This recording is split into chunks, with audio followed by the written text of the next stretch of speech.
Well, that did not work. Just got me very moist.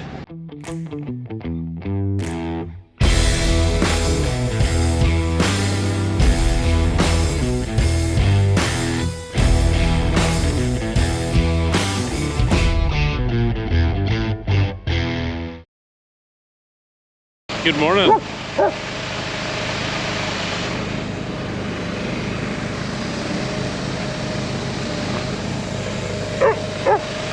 Got our last 2 boxes of beans going into the seed tender. We should get done with beans today. We had a little bit of a rain this morning, so it's a little bit of a late start. It's a bit after 8 o'clock now. But I think we're good to go. Today I am finally jumping into the sprayer. I'm gonna make sure that nurse tank is gonna be operational, the pump on it and all that. Haven't messed with anything like that. So I gotta get that around, get the chemicals loaded into the truck, and then we're gonna see if that sprayer is gonna function. So we've got bean ground to spray, and what we're gonna be running is this Zidua Pro, which is basically a residual and a contact herbicide. So we're gonna be running the Zidua, a little bit of AMS, some MSO, and the grounded for the residual. We don't really need to put any gly in because it's been so cold, there's really nothing up. And if I'm spraying the worked ground, I'm only gonna be putting that Zidua with the grounded in because we don't really need the contact because it's all worked up, nothing's growing. So I'm just gonna put a residual down. And some of these fields, we've got cover crops with really good stand on them, so we're just gonna wait. We're not even gonna spray them.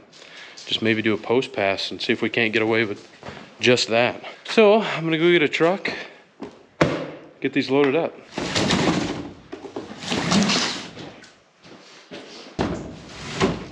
As far as the residual is concerned, when you're only doing 6 ounces, that's...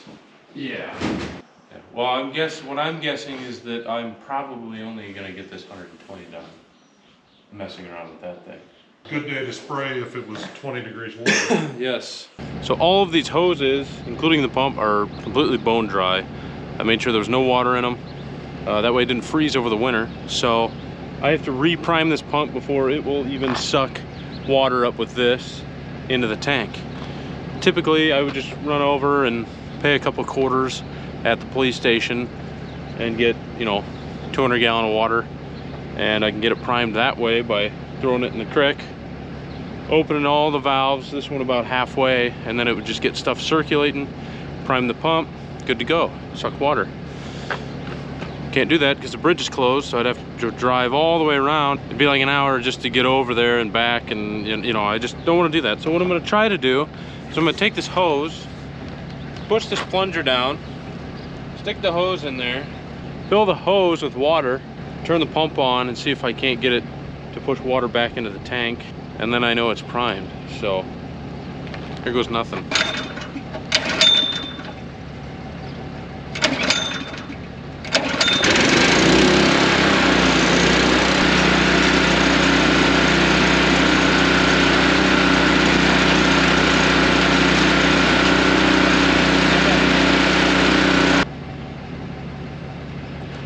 Well, that did not work. Just got me very moist. So I'm gonna put some water in the tank and then try it again. So I should have this hose about filled, I would think. And then if I get some water in there, I'll open the valve, get that running into the pump as well. Okay, let's try this again. We've got about 100 gallon of water in there.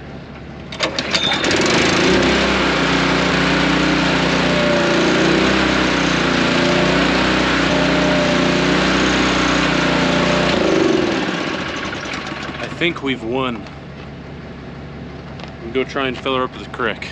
So we own this 80 behind me right now.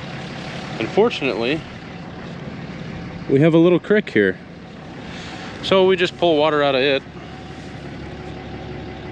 And like I said, we only put water in this nurse tank.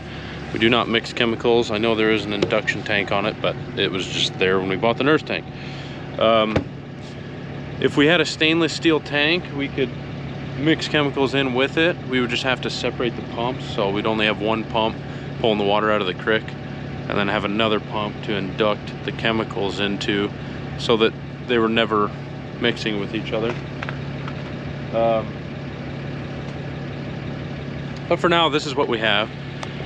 So we are only pumping the water into this tank, and then we're pumping the water straight into the sprayer, and then I'm mixing the chemicals over top loading the sprayer, so that the chemicals are never touching this tank.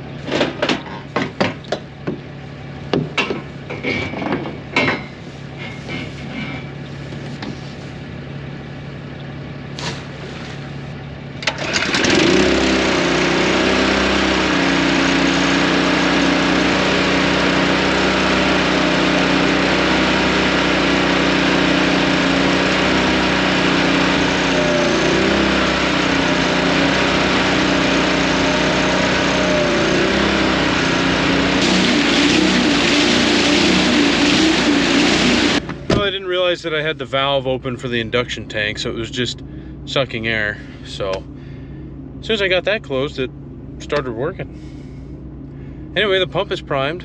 We're getting water now. I'm just gonna fill the tank. It's 1,080 gallons, something like that. I'm gonna need a little more than that. I'm gonna stick to the 120 acres we've got at home. I'm gonna be putting down the Zidua Pro, which is a mixture between a residual and a contact herbicide.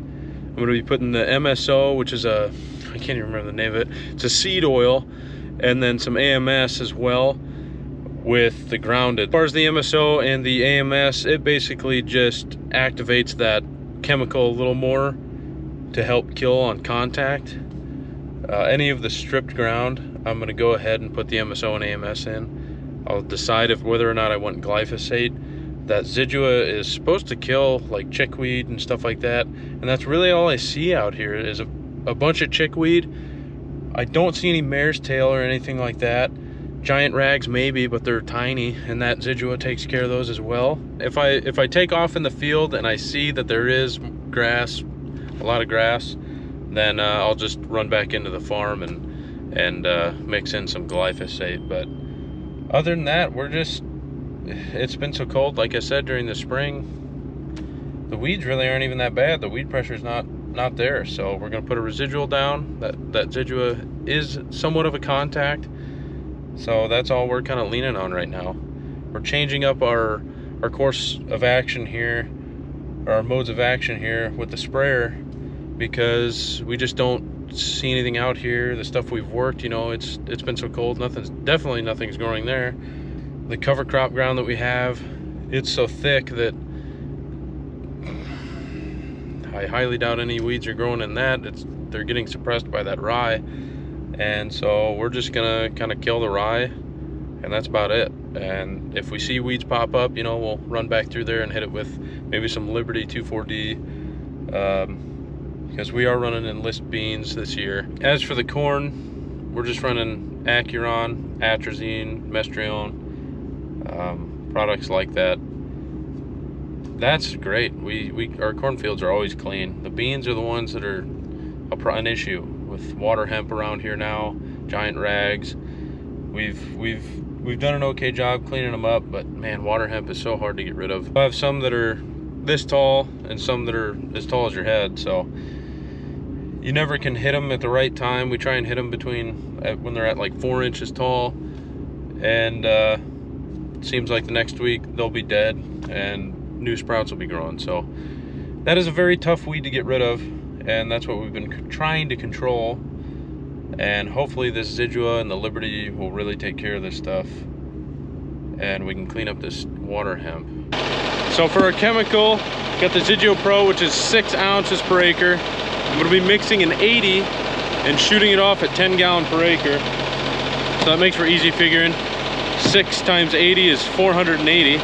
Divide that by 128, which 128 ounces are in a gallon. So it's going to be about 3.75 gallons on the Zidua. And then I've got a pint per acre on the methylated seed oil and the grounded. And again, pretty easy figuring. 1 pint times 80, you got 80 pints. There's 8 pints to a gallon. Divide that by 8, you got 10 gallon. So I've got 5-gallon boxes here. 2 of these, there's 10 gallon of that. And then it's 10 pounds per 100 gallons of water in the tank. There's gonna be 800 gallons of mixture in the tank anyway. So that's gonna be 80 pounds. So each bag is 51 pounds. So I'll put a bag in roughly about a half of another bag, a little over. Obviously I can't be that accurate, but it's just AMS, so not a big deal. So yeah, let's get this thing loaded.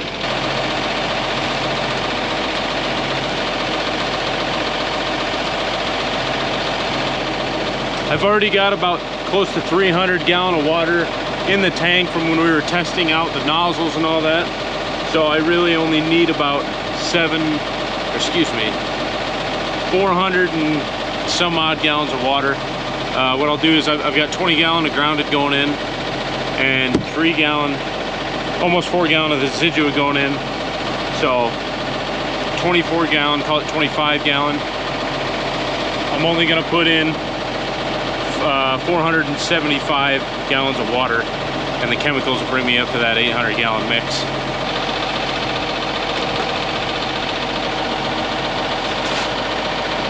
I'm gonna go ahead and mix some of this chemical in now because I do have 300 gallon of water in there.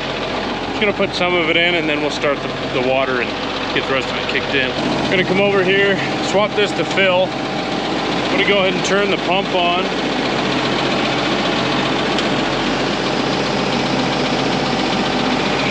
Open my bypass valve just halfway. That'll get the pressure built. Start agitating the water for when I start putting the chemical in.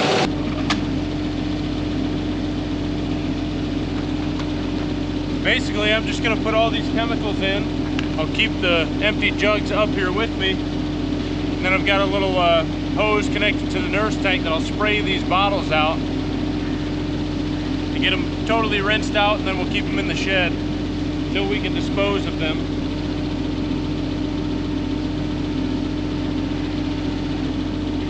Now when you think about it, I'm only running 3.75 gallons of actual herbicide. The rest of this stuff is just adjuvants to keep it on the ground, keep it from drifting, and letting it burn a little more on the weeds.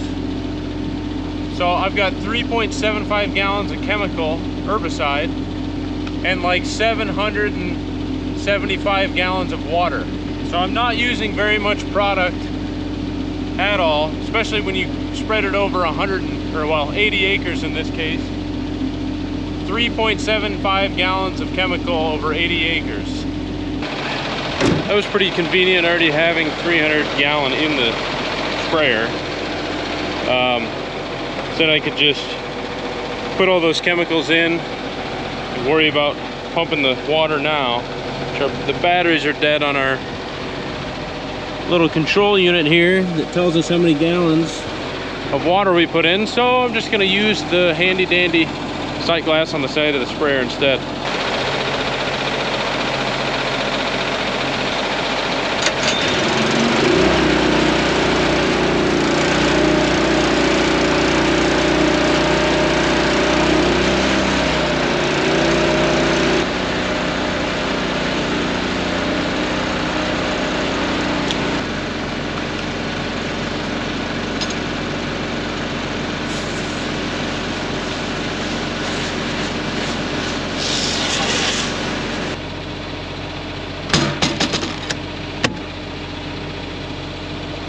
Okay, those are all rinsed out. Looks like we were pretty close on our sight gauge. There's about 800. There's the chemical there. So we hit that close, if not dead on. We'll know in a bit when we spray.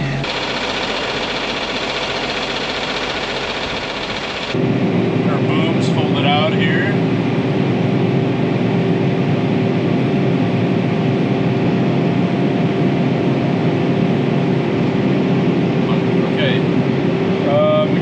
Tires set. Actually, I think I'm good on my tires as well, which is pretty crazy. I'll have to get the back one set. Show those now. Hello. Yeah, dude. Yep. The piece up here along, which I think you call it the foot. Yes. That little triangle piece, you planted all of it, correct? Yes. Okay, the map said so, but I wanted to make sure. Yep, I did plan it. Okay, very good. All right. Bye-bye.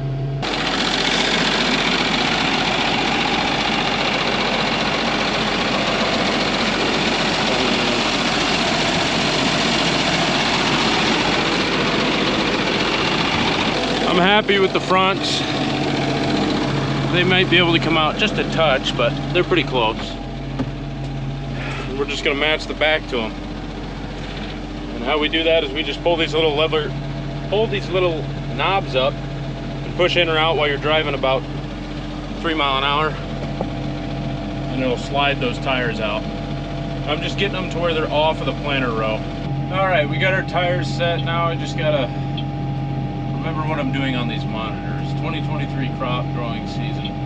Farm, home, 120. Next. New guidance pattern. We will wait on that. I don't have steering, but I still use a light bar, so. And then here, map. Erase map without saving. And then all I need to do here is just set my pressure, turn on my fence row nozzle. Okay. And I just got to make sure this overlap is on so it starts mapping. And then I think we're good to go. So I'm running the number 5 nozzles on here from Capstan as well. They're 110 DRs, I think, I believe, number 5s. Anyway, they've got a chart on their website. I'm going to be running about 50 PSI. And so that way when I'm running 4 mile an hour, the duty cycle is at about 25%. When I'm running 8 mile an hour, it's about 50%, which is where I really want to run, about 50% duty cycle. And then if I get up all the way up to like 16 mile an hour, I'm running at 100% duty cycle. It's just spraying all the time. I'm not going to be running 16 mile an hour ever. I might get to 11, be running about 70% duty cycle. So that just seems like the best spot to be there. And so that way I'm just going to set my nozzles are all up, my coils are all activated. I'm just going to go over here and try to remember what I was doing. Manual, go to my PSI is at 60 right now for my top. I'm going to go to 50 PSI, keep it there. Turn my pump on, throttle all the way up, sections on, mapping on, 10 gallon per acre rate. Everything's hunky-dory here. Turn on my right fence row nozzle by holding this down. We should be good to go.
down the home stretch.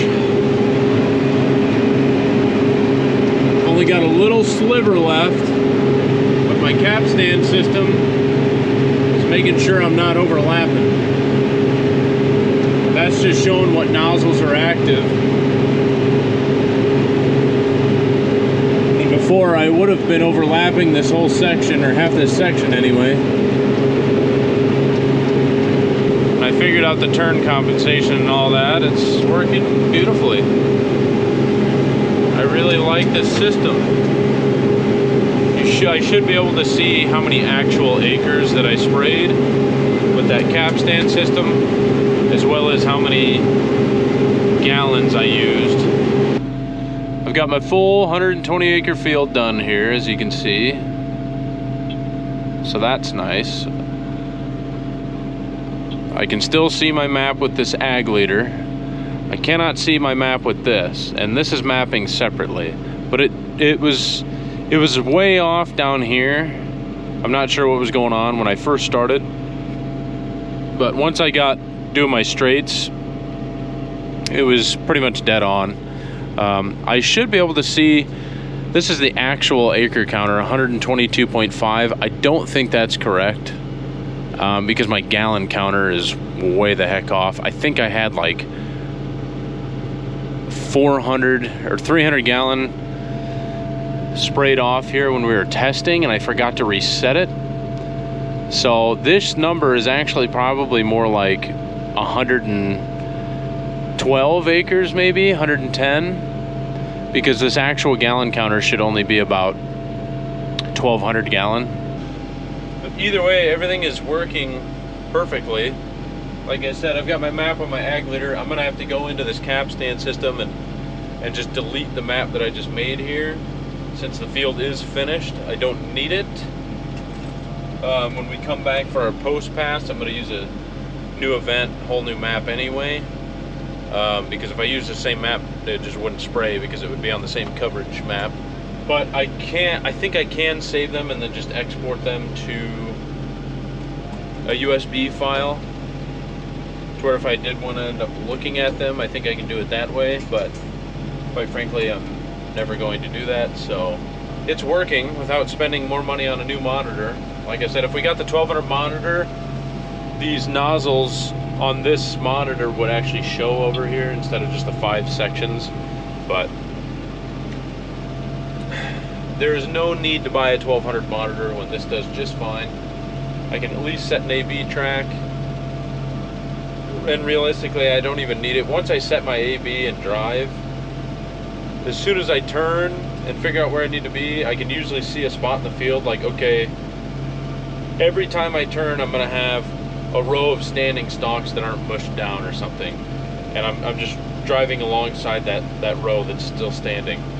And then every time I turn, I'm just right on that stalk line basically, and so I don't even pay attention to the GPS hardly at all anyway, but it is there in case I need it. I get totally lost or something.